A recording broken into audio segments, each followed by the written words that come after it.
Yeah. Cuadro Alas, angas ng Pinas.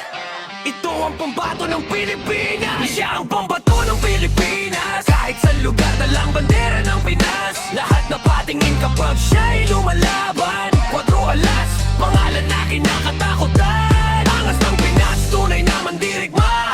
Pag-usapang boxing, wala siyang inaatrasan. Kahit gaano kabigat ang laban, tatayo pa rin siya para sa bayan. Kasama si Kuya Lutz sa hirap at saya. Makamit lang ng dalawa ang pangarap sa isa't isa. Silang dalawa lumalaban sa hamon ng buhay, kaya nakamit nila ang tagumpay na pinangarap. Lumaki sa hirap pero siya ay palaban.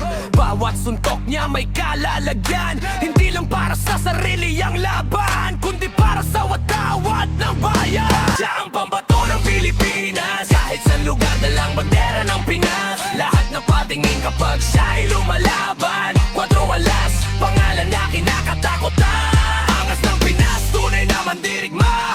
Pag-usapang boxing, wala siyang inaatrasan. Kahit gaano kabigat ang laban, tatayo pa rin siya para sa bayan. Kasama si Kuya Lutz sa hirap at saya. Makabiglang ng dalawa ang pangarap sa isa't isa. Silang dalawa lumalaban sa hamon ng buhay, kaya nakamit nila ang tagumpay na pinangarap. Ilang basta atleta ng bayan, isa siyang simbolo ng katatagan. Angas ng Pinas, number 1 sa Pinas. Siya ang pambato ng Pilipinas. Kahit sa lugar na lang bandera ng Pinas. Lahat na patingin kapag siya'y lumalaban. Cuadro Alas, pangalan na kinakatakutan. Angas ng Pinas, tunay na mandirigma.